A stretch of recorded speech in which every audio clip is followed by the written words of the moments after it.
700.000 euros estafados por una organización criminal mediante herramientas de hackeo y logística empresarial para la realización de estafas informáticas. 207 personas detenidas por defraudar 830.000 euros a través de estafas bancarias telefónicas. Los ciberdelincuentes suplantaban los números de teléfono de las entidades bancarias de las víctimas. La Policía Nacional alerta de una nueva oleada de estafas por SMS. Ojo si recibes este falso aviso de tu banco. Y así, muchos más titulares. Bienvenidos a Derecho a la Última Palabra. Soy Carlos Peñalosa, abogado penalista de Domingo Monforte, y hoy vamos a hablar de la ciberdelincuencia, en concreto de estafas informáticas, la nueva delincuencia del siglo XXI. Como en cada episodio, compartimos este espacio con mi compañera Lucía Matarredona, abogada penalista y abogada también del despacho Domingo Monforte. Buenos días, Carlos. Efectivamente, los fraudes bancarios son cada vez más actuales y más constantes y las cifras hablan por sí solas. Hoy tenemos con nosotros a Francisco Alcaide, alumno del programa formativo de Domingo Monforte, Festina Lente, y nos va a traer toda la información sobre la incidencia de este tipo de delitos en España. Hablaremos de los casos más habituales, de si se puede pedir responsabilidad al banco al autor del delito y si las víctimas pueden llegar a recuperar su dinero. Bienvenido, Fran. ¿Cuántas operaciones fraudulentas se han denunciado en España en el último año? Bueno, hola Lucía y Carlos, gracias por la invitación en primer lugar. La verdad es que se ha registrado un aumento de las operaciones fraudulentas y si bien es cierto que los datos, las estadísticas tampoco reflejan la realidad. Y esto es porque mucha gente o bien no denuncia o bien no presentan la reclamación oportuna por no saber cuál es la vía a seguir, es decir, por no saber cuál es la vía para reclamar. Igualmente, si vemos los datos y, por ejemplo, vamos al año 2022, se puede ver cómo ha habido un aumento de las reclamaciones frente al Banco de España en materia de reclamaciones por fraudes bancarios, de tal manera que las reclamaciones en 2022 se han duplicado respecto a 2021, siendo tal el punto que hasta se han llegado a reclamar 6 millones de euros, es decir, las entidades bancarias han tenido que devolver hasta 6 millones de euros a las personas que han sido víctimas de estos fraudes. Igualmente, si vamos a los datos en concreto, podremos ver que de 4.955 reclamaciones que hubieron en materia de por presuntas operaciones fraudulentas, el siguiente año hubieron 10.361, es decir, que hubo un aumento del 109%. De estas, el 86% correspondieron a operativas con tarjetas y las restantes correspondieron a transferencias por Internet. Sí, la verdad, Fran, es que las cifras son muy llamativas y, de hecho, como dices, creemos que no se ajustan a la realidad porque en muchas ocasiones no se denuncia. ¿Y por qué no se denuncia? Pues o bien porque la propia víctima de ese engaño siente vergüenza porque piensa que el engaño del que ha sido víctima es burdo y era muy fácilmente detectable y no lo hace, o bien porque las cantidades defraudadas son cantidades muy pequeñas y en ese caso es incluso antirrentable reclamar, o incluso porque desconoce cuáles son los trámites a seguir para iniciar este procedimiento de reclamación. Pero bueno, ¿qué es realmente el fraude bancario? Bueno, pues el fraude bancario es un tipo delictivo que se encuadra en el delito de estafa y que se realiza mediante distintas formas que son muy variadas, son múltiples, cada vez son más distintas para no poder pillar a quienes las cometen, y son prácticas que son ciertamente ilegales, que se utilizan para obtener beneficios económicos. Por ejemplo, la utilización de una tarjeta de crédito falsa, la utilización de datos que se han obtenido ilícitamente de un tercero y a partir de ahí se puede suplantar esa identidad y hacerse pasar por esa persona. Es decir, las prácticas son muy variadas. ¿Por qué siguen proliferando tanto este tipo de delitos? Sí, yo creo que la verdad estos delitos son cada vez más frecuentes por el hecho de que vía penal es muy complicado perseguirlos, porque los autores de este tipo de delitos lo que hacen es esconderse en las nuevas tecnologías y lo que te facilita las nuevas tecnologías para esconderse detrás de una pantalla, como por así decirlo, y entonces no se les puede encontrar nunca. Al final lo que hacen es utilizar IPs de otros países que son indetectables, utilizan nombres falsos o incluso utilizan nombres de terceras personas que son ajenas a este fraude, por lo tanto nunca puedes, en la mayoría de ocasiones, nunca puedes llegar a perseguir al autor de los hechos, simplemente te van derivando pues, a otro país, se sale de la jurisdicción española y al final es muy difícil perseguirlo en este sentido. Por lo tanto, la vía penal no es la más adecuada para perseguir este tipo de fraudes. Es cierto, por eso es muy complicado obtener respuesta en la vía penal. Es decir, ¿hay que denunciar? Sí, hay que denunciar, pero hay que reclamar también y ponerlo en conocimiento inmediatamente a la entidad bancaria. El problema es que en muchas ocasiones el procedimiento penal, que puede derivar o no de la denuncia, o bien la denuncia no finaliza en un procedimiento penal por falta de autor conocido, o incluso iniciado el procedimiento penal se sobresee, es decir, se archiva por falta de autor conocido. Por eso, lo que tiene que hacer el perjudicado es dirigirse frente a la propia entidad bancaria y exigirle responsabilidad y reclamar el dinero que efectivamente ha perdido como consecuencia de un tercero y, en definitiva, de un fraude que la entidad no ha podido prever o que no ha podido evitar. Sí, efectivamente. Es por eso que en este contexto tanto los supervisores bancarios como los propios gobiernos o incluso las entidades bancarias están tratando de encontrar un equilibrio con un sistema que sea seguro y a la vez sea amigable para los propios clientes. Igualmente, las propias entidades mantienen que el origen del problema no se encuentra tanto en problemas con la propia tecnología, sino que se encuentra más en una especie de engaños previos en los que muchas veces los propios clientes son víctimas. Y como diferentes formas en los que se puede manifestar este tipo de engaños previos se pueden ver, por ejemplo, en páginas web, en estafas que se ven a través de páginas web que luego no existen, en mensajes de texto que te llegan a tu teléfono móvil o incluso a tu correo electrónico por aparentes bancos que luego no resultan ser, o incluso por llamadas telefónicas que muchas veces recibe la gente aparentemente por su banco cuando realmente no lo es. Y es a través de estos métodos, es decir, a través de estas formas de engaño previo por los que muchas veces la gente acaba resultando estafada. Y es en este contexto en el que yo a vosotros, Carlos y Lucía, os planteo la siguiente pregunta. Y es que, ¿cuál es el papel que juegan en este caso las entidades bancarias? Es decir, ¿realmente ellos están exonerados de responsabilidad o tienen algún tipo de responsabilidad en este tipo de situaciones? Bueno, Fran, pues el papel de las entidades bancarias es determinante. Es decir, la propia ley les impone una serie de deberes que tienen que cumplir precisamente para proteger a los consumidores y usuarios, a los clientes de los bancos, de esos fraudes a los que se pueden ver afectados. Esas barreras de protección o esos deberes vienen recogidos en concreto en la Ley de Servicios de Pago. Y además la Ley de Servicios de Pago establece una inversión de la carga de la prueba. Esto, para que nos entiendan quienes nos están oyendo, quiere decir que cuando uno sufre una estafa, cuando uno es víctima de ese engaño y se produce una transferencia bancaria que no ha consentido, si lo pone en conocimiento del banco, es el banco quien tiene que probar que ha actuado con todas las garantías, que ha empleado todos los medios necesarios para evitar el fraude, que ha empleado todas las barreras de protección necesarias. Y esto no es suficiente, sino que además tiene el único caso en el que puede liberarse de responsabilidades si prueba que el propio cliente o consumidor ha cometido fraude o, en su caso, si ha cometido negligencia grave, y eso es lo que ha permitido que un tercero acceda a sus datos o realice la operación que ha realizado sin su consentimiento. Y aquí es donde tenemos el problema, porque ¿qué es la negligencia grave? Pues la negligencia grave al final es un incumplimiento de las obligaciones que tienen los propios usuarios.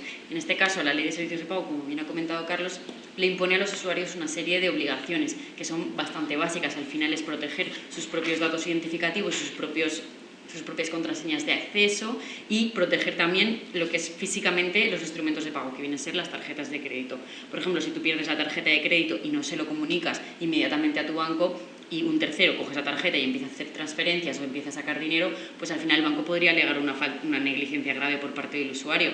Pero bueno, esos no son los casos actuales en los que nos estamos refiriendo ahora de fraudes tecnológicos, porque esos vienen más, como ha comentado Fran, de cuando te envían un mensaje, un correo electrónico diciéndote que tu cuenta bancaria ha sido bloqueada, que tu paquete lo han retenido en aduanas. Entonces ahí te ponen un link en el mensaje o en el correo electrónico, tú clicas ese link y entonces cuando clicas ese link te lleva a una página web que tiene una apariencia absoluta de la entidad bancaria, de correos, de cualquier tipo de empresa de transporte, y tú pones tus datos, pones tu cuenta bancaria, pones tus contraseñas, y ahí es cuando ya un tercero se apodera de tus datos y puede utilizarlos para cometer los fraudes.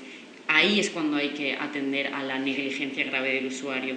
Y lo que hemos visto en la jurisprudencia actual, porque al final aquí hay que descender a cada caso concreto, es que la jurisprudencia tiende a proteger al consumidor, precisamente porque el primero que se beneficia de las tecnologías y de las nuevas de los nuevos modos de poder realizar las transferencias es el banco. El banco al final se está beneficiando de todas esas facilidades que se otorgan al consumidor. Entonces es el banco el que tiene que poner todas las medidas necesarias y proteger a los consumidores para evitar que un tercero pueda burlar sus propias medidas de protección, acceder a sus propios consumidores y a partir de ahí defraudarles o conseguir que estos les den sus datos y burlen sus barreras de protección. Al final, una página web que es idéntica a la de un banco, un consumidor confía completamente en ella y introduce los datos. Por ejemplo, la jurisprudencia también lo que dice mucho es que no basta con que la entidad bancaria avise y advierta a los consumidores de la existencia de fraude, sino que tiene que poner medidas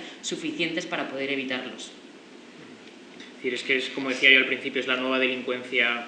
Ahora, pues bueno, sigue habiendo delincuentes tradicionales, pero ya no es tan notado el hecho de han entrado en una joyería. No, ahora es que esta es la nueva delincuencia y estamos con esto que además nos genera a todos una desconfianza. Me llega un mensaje, me llega, pues no sé, asuntos así que hemos llevado recientemente.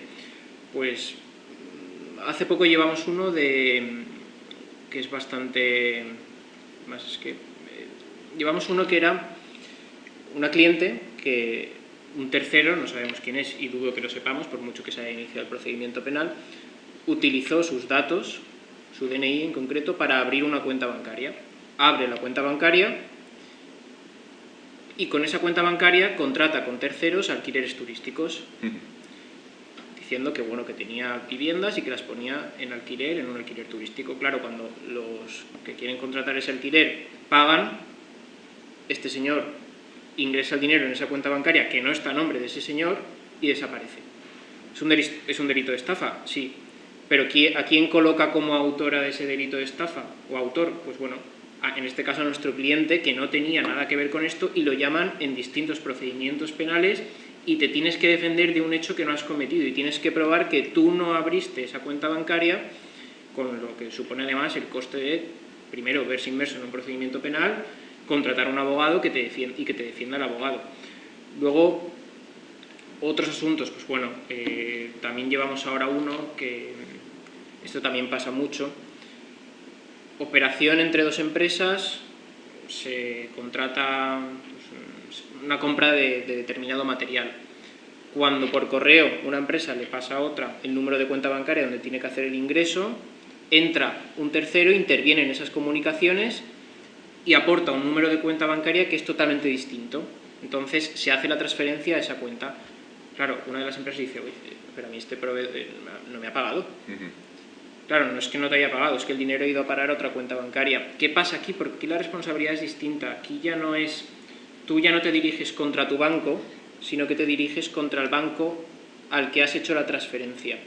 Porque esto es muy importante, que cuando hagáis una transferencia a otra persona, no os limitéis a poner el IBAN, sino que además en el concepto beneficiario pongáis quién es el beneficiario, porque es la única manera de que la entidad a la que finalmente va a parar el dinero tenga responsabilidad, y la responsabilidad sería el hecho de no comprobar que ninguno de sus clientes tenía ese nombre y por lo tanto el no hacerlo genera una responsabilidad, en este caso extracontractual, y tiene que devolver ese dinero a quien ha cometido ese error en la transferencia, un error que viene provocado, pero lo importante es que se ponga el nombre del beneficiario. Si solo pones el IBAN o te equivocas en un número, ese error lo asumes tú y por lo tanto no puedes reclamar nada.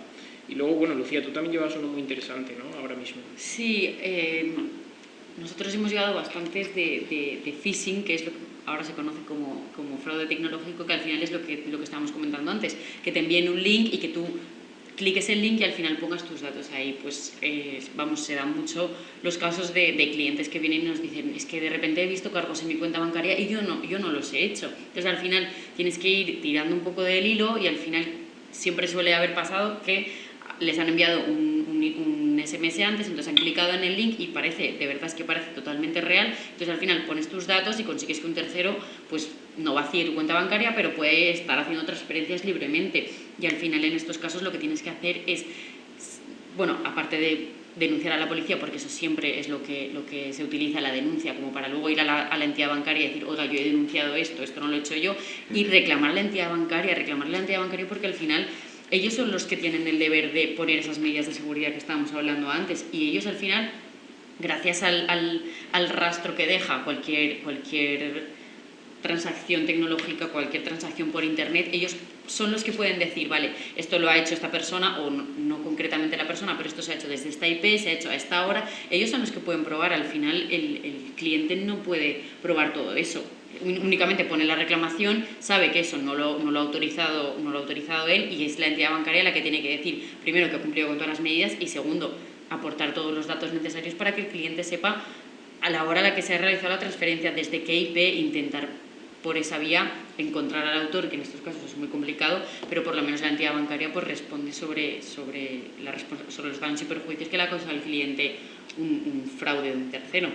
Claro, aquí es importante también destacar que la entidad bancaria responde con independencia de si hay condena o no en vía penal al autor de los hechos. Su responsabilidad nace por el hecho de no haber evitado ese fraude sin más. Es decir, no es necesario obtener una condena penal, porque muchas veces es prácticamente imposible. Sí, Lucía, y de hecho llevamos uno que es también muy interesante, que lo llevamos tú y yo, que es un cliente que recibe 3 mensajes de texto, 3 SMS, uno detrás de otro, en el que se le informa, se ha realizado una transferencia de 3.000 euros, otra de 3.000 euros y otra de 3.000 euros, y además al instante. Es decir, sin esa autenticación nunca le llegó ningún mensaje para autorizar, que por cierto no llegan por SMS, sino que llegan a través de tu aplicación de banco, que eso es importante. Y no recibió ningún mensaje para confirmar la operación.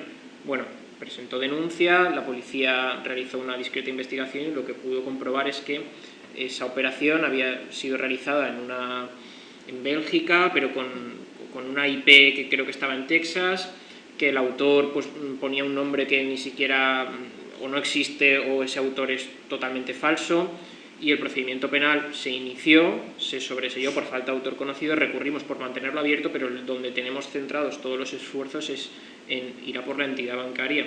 Y ahora es el momento en el que la entidad bancaria nos aporta los registros de cómo se realizó esa operación y nos sigue diciendo que esa operación se autenticó y se confirmó por el cliente, cuando en los propios registros ni siquiera es así. Evidentemente, lo que no hay que hacer aquí es desistir, sobre todo si es un supuesto claro, hay que perseguirlo y uno tiene que ir hasta el final, porque sobre todo aquí estamos ya hablando de una cantidad más o menos considerable. Otra cosa es que estemos ante cantidades tan bajitas que sea incluso antirrentable tener que acudir a un abogado para reclamar esa cantidad.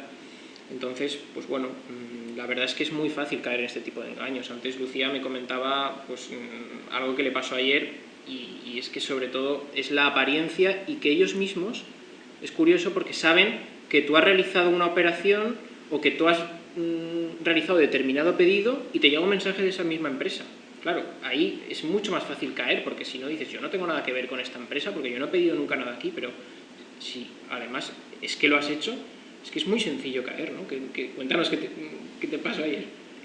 Sí, nada, pues esto ya es un poco más personal, pero lo que me pasó fue, pues ahora aprovechando todas las compras navideñas, que yo he hecho todas las compras por internet, pues justo el otro día no me llegaba un pedido y puse una reclamación a la empresa de transportes, y 10 minutos después, literalmente 10 minutos después, me llega un mensaje de un número desconocido, evidentemente, que me ponía que no me había llegado el paquete porque no había puesto el número de la dirección. Entonces me mandaba un link.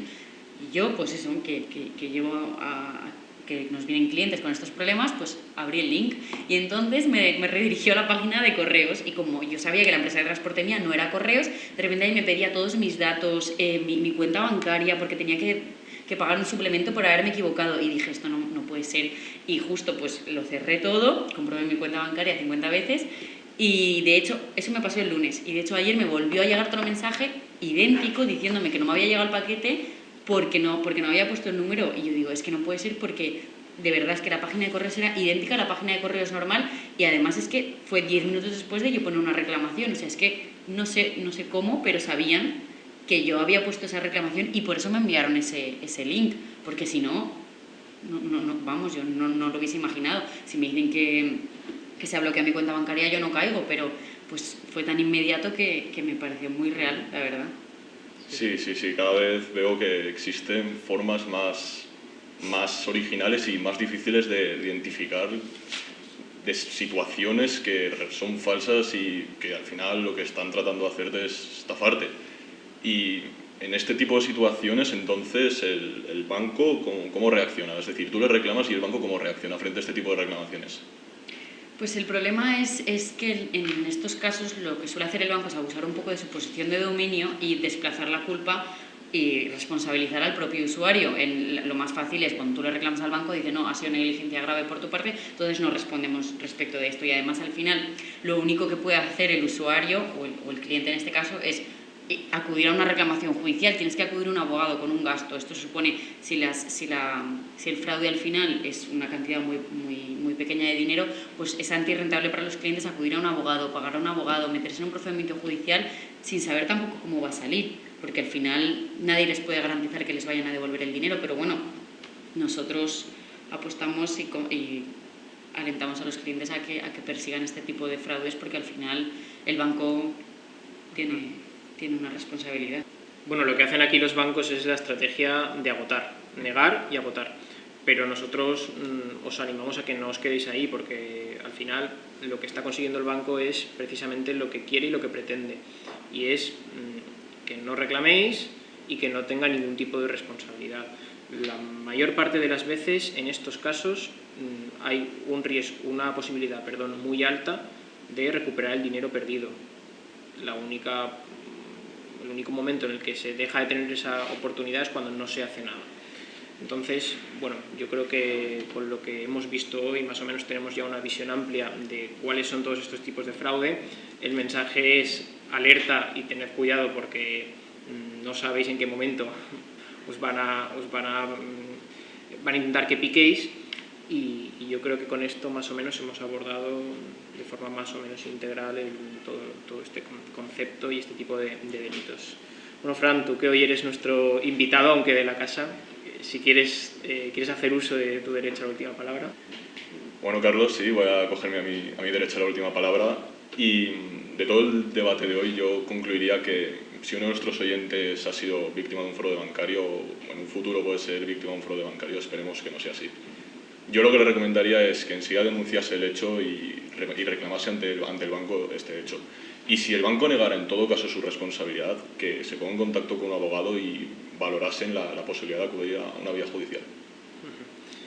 Bueno, pues muchas gracias, Fran, muchas gracias, Lucía, y muchas gracias a todos los que nos habéis seguido hasta aquí, y nos vemos en el próximo episodio.